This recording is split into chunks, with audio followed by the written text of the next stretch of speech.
Sometimes frugal living feels downright impossible. And here are 6 reasons why.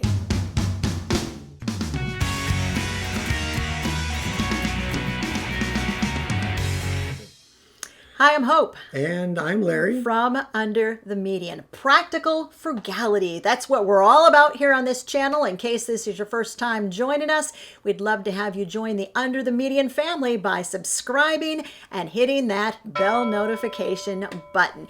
If you really want to know more about a positive spin on frugality, then you are in the right place. Now, it may feel at first glance like we're not going to give a positive spin on frugality, but we're going to give you some great tips and strategies for what you can do when being frugal just seems like it ain't going to work out for you. All right. We have actually 6 different reasons why it sometimes feels a little bit daunting. And with each of those reasons, we're going to tell you how often these things have occurred to us. Number 1. It's going to be hard sometimes. That seems like an obvious one, doesn't it? People often start frugality feeling very positive. This is a great change in your life. You're pumped. You got your goals written down. You're like, yeah, we're going to move forward in the right direction. Then something happens. It's called life, guys. And something happens and you think, well, nobody told me it was going to be hard. So we're telling you now, listen up, guys. Sometimes it's going to be hard. Yeah, it's going to be hard sometimes. Sometimes it's just going to feel like you're treading water. So we're letting you know right now, when those times come, don't get discouraged. Life happens. And sometimes the truth is, life is 2 steps forward, 1 step back. But if you will be faithful and you will continue in saving small amounts of money, those small amounts of money, we give you our word, will add up over a long time to large amounts of money. What's the second thing that makes it feel impossible? Well, and I think we've made this clear on previous videos that you can't do it all the time. What we mean by that is you can't practice every little habit that or tip even, that we talk about 100% of the time. Sometimes something that we like to do won't fit into a particular situation and you have to adjust. That's okay. Don't worry about it. As long as you're in the general direction of practicing frugal habits, you'll be okay. Truth time with Hope and Larry. Larry, tell them the truth. Do we practice every frugal habit that we have told them about on this channel? No, we don't. Not all the time. Not 100% of the time. Now, the vast majority of the frugal habits that we teach you on this channel, we've done at one time or another in the past 33 years. Some of them we've done for short amounts of time, and some of them we've done for far longer amounts of time. Some of the tips and strategies that we've shared are from you. You have written to us and said, hey, I do this and it works like a charm every time. And we're like, that is such a way cool idea. We are going to share it with everybody else so that they can gain knowledge and understanding and wisdom. That's what it's all about, right? Is learning from one another. But even as frugal as we are, there are times when we've set stuff aside. So I'll give you an example. One example. When the boys were all younger, we had 4 boys at home living on an income. In case you haven't followed us for a length of time, we raised the boys debt-free on an income which was consistently under the U.S. national average income, like significantly under the U.S. national average income. And so I made homemade bread from scratch every Tuesday. It was baking day. I did that for a number of years. And then at some point or another, life got crazy. I think when the first lot of the boys hit high school, I was like, holy moly, your schedule is affecting my schedule a lot more than it used to. And there just wasn't that time to bake bread every Tuesday morning. So truth be told, our kids ate store-bought bread for a number of years. And they managed to live through it. They have survived. Yeah. They are mostly grown, and they did okay. Right now, it's the middle of summer, and when we're recording this, I'm still not baking bread. I did in fall and winter. I really do tend to bake bread from scratch because I want to heat the house up, and I really want that heat in the house. And I've told you there are methods for for actually baking bread, but not using the oven. You can bake some bread in your crock pot. And I mean, there are ways to bake bread without heating your house up entirely. But, right now, I'm not using them. I can think of another example of something that we used to practice diligently, and we're very proud of our practice of doing this. I did away with our gas mower. Now, I didn't get rid of it. We just put it in the shed and left it there. And I purchased a hand pushed reel mower. It was a real nice one. It was made in Germany. It had blades that would stay sharpened on it, so it didn't require a lot of maintenance. And we had a very small lawn at our first house, 60 by 62 feet. Very small, easy to do with one of those mowers. Well, when we moved to the present house, we have a 1/3 acre of land here. And we have zoysia grass, which is thicker and much harder to get through. And I couldn't even get my power mower through that grass. I ended up having to buy a walk-behind self-propelled mower, brand new, in order to accommodate the situation that we were currently in. So you have to make adjustments, and that's okay. Life is constantly throwing changes at you, and we all have to kind of move along with those changes. And that's the third point.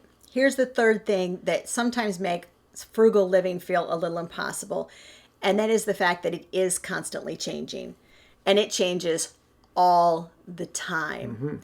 Now, here's the advice we're going to give you. It's okay to change your frugality to meet where you are in life right now. You should expect to do that. What works for you when you have young children maybe doesn't work for you when you have teenagers. What works when you have teenagers doesn't work when you're getting empty nested like we are and looking toward retirement. Your frugality and your lifestyle, the way you do things, changes over time, and that's okay. Here's what is not okay. What is not okay is completely hanging up your frugal hat and just giving it up completely. You might choose to give up one area of frugality and say, either this is taking more time than it can take right now, or I'm not really saving as much money as I really hoped I would save by adopting this frugal idea. It's okay to shelve those ideas and say, okay, well, instead of doing that, I'm going to do this, this, and this instead. They're going to save me about the same amount of money. I'm going to try some new things. Trying new things is what life is all about. But don't just completely give up on frugality. Sit in the corner with your knees drawn up against your face and just, completely give up on life and say, I am stuck. You are not stuck. We all have reasons and things that happen in our life that we want to believe we are stuck, but being stuck doesn't help you. It just doesn't. You need to be willing to look at your alternatives in the face and say, all right, this is what I need to do to try to move forward and keep trying things. Another important reason that frugality might be difficult is that you will be judged from time to time from other people who don't choose this lifestyle. Okay, so how often have we been judged? Well, it'd be kind of hard to nail down. I can say this. We've been judged most harshly by some of our own family members than strangers. Dun, dun, dun. We've been judged by strangers. We've been judged by family members. We've been judged by friends. And sometimes those judgments come from the camp of people who aren't as frugal and just say that we're being cheap. And sometimes those judgments come from frugal people that say, you are just not frugal enough. What's wrong with you? Look, guys, you can't enter the ring of frugality thinking you're going to fight it out with other people. You know what? First of all, it's not worth it. Secondly, you don't owe everybody this big, long, in-depth explanation as to why you're living the way you're living. And thirdly, your fight's not with them. Your goal is to move forward, to save money, to retire well, to do whatever that list of goals is. And we talk all the time on this channel about the fact that you need a list of written goals, short, medium, long-term goals. You need to track them. And when you're doing that, other people getting real judgy with you, first of all, it's not real helpful. And secondly, it's not necessarily going to change your goals or your lifestyle. And you know what's interesting, over the 33 years that we've been married, and most of that time we've lived frugally, Yeah. the people that were kind of hard on us now can see that the way that we're living actually works. At least it works for us. The next thing that can make frugal living seem impossible, and this is the dark truth of frugality, is that other people won't think like you. And this happens how frequently? Most of the time. Most of the time. Yeah. I'm going to give you an example. When you agree to, let's say, enroll your child in a class. You're paying for the class and you think, great, I'm paying this fee, I'm paying for the class, and I'm done. A lot of times what will happen is they will neglect to tell you that there is a non-refundable application fee, that your child has to wear a certain costume and you're going to have to pay for that, or wear a uniform and you're gonna have to pay for that. They don't think tell you these things. You're gonna have to provide snacks periodically. You're gonna have to pay for a gift for the instructor. You're gonna have to provide mom and dad labor periodically throughout the semester to help out. They don't tell you these things. And it's not that they are being mean or that they're being unkind. It's that they are not thinking frugally. They're not accustomed to thinking that way. Frugal people want to know the bottom line before they sign on the dotted line. We want to know exactly how much time and money something is going to cost us.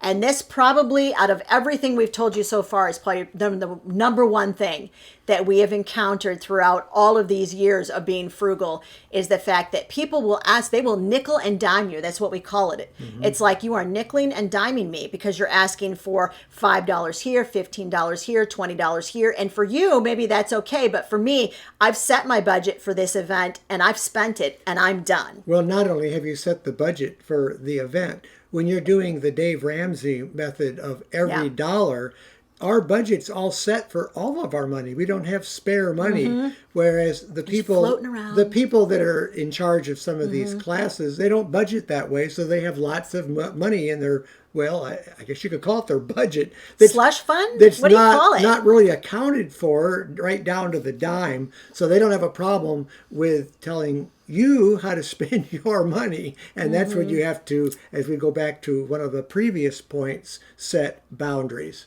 I will go this far, but no farther. Yeah. And you have to be okay with doing that. But sometimes it does feel very discouraging. Yeah. When all the other parents after the ball game, you take your turn taking the team out for ice cream, and you're the parent going, well, I brought some granola bars. Each kid gets a granola bar, and it's just not the same thing. And everybody, feels like you should be doing that. It's very, very frustrating. And tell us in the comment section, do you find this in your life?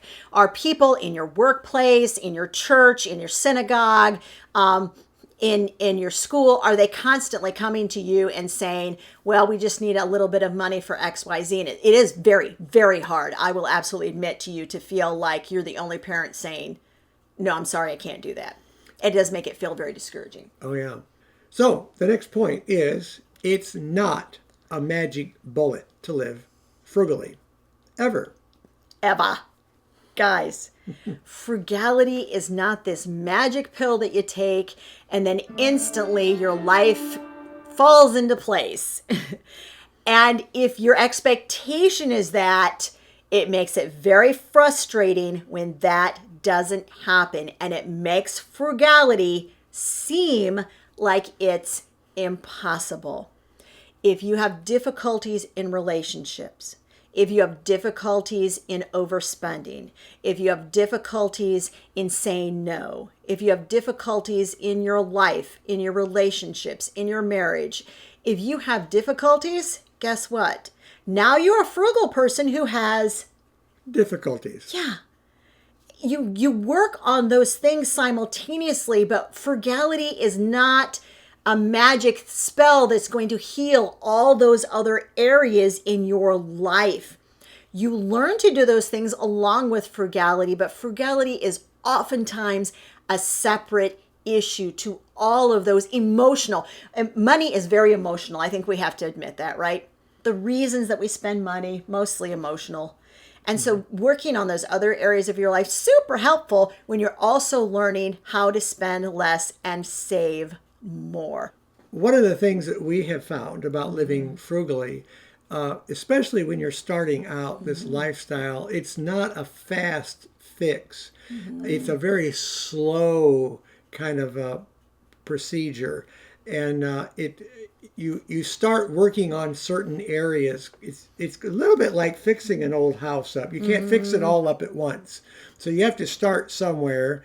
And then you proceed to the next area, maybe the kitchen, maybe the plumbing needs to be fixed. Then you maybe move on to the wiring, and you have to prioritize. And over a period of time, you have a really nice home to live in. And it's a little bit like that with your budget when you're working on it to make it a frugal budget or a frugal lifestyle.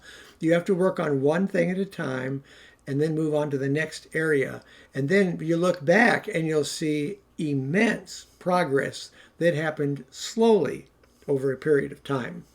So don't look at frugality as something that's going to magically make your life change overnight, because it doesn't. If it took you a long time to get into debt, guess what, guys?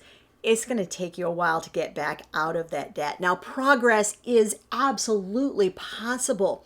And we are the first people to tell you and encourage you that you will make progress if you embrace frugality, which by our definition is learning to spend less and save more, making small changes which save you small amounts of money, which over a longer period of time will save you large amounts of money. That's frugality. And if you will embrace that and make those changes, you will see significant progress over time. But don't look at those small moments and think, I'm just not making progress, or I'm not doing it fast enough. You will make progress over time. Yep. Now talk to us in the comment section of this video and tell us, what is it about frugality that just kind of drives you a little bit crazy and you think, oh, I wish it wasn't like that? Because when this happens, it makes me really discouraged. What is it about frugality that for you is that situation that sometimes makes it feel a little bit impossible? But then tell us, how do you overcome that? Because we want to make sure that we're leaving encouragement for you specifically in the comment section of the video. So make sure we support one another in the comment section. Y'all are so good at that. And when somebody says, I'm feeling a little discouraged, you're like, oh, try this and this and this. And I love that about this group. So let's dialogue. Let's do it in the comment section of the video. If this was helpful, give it a thumbs up, and make sure most of all that before you leave that you watch the next video. It's right over there because it goes right along with this video. A few days, we talked to you all about why frugal people just don't keep up with who? The Joneses. The Joneses. We don't care about the Joneses. We don't care about keeping up with them, at least, and we don't do it. And here's why. Watch that video next. Make sure that you are subscribed and that you hit the notification bell. All right. We'll see you next week on Under the Median.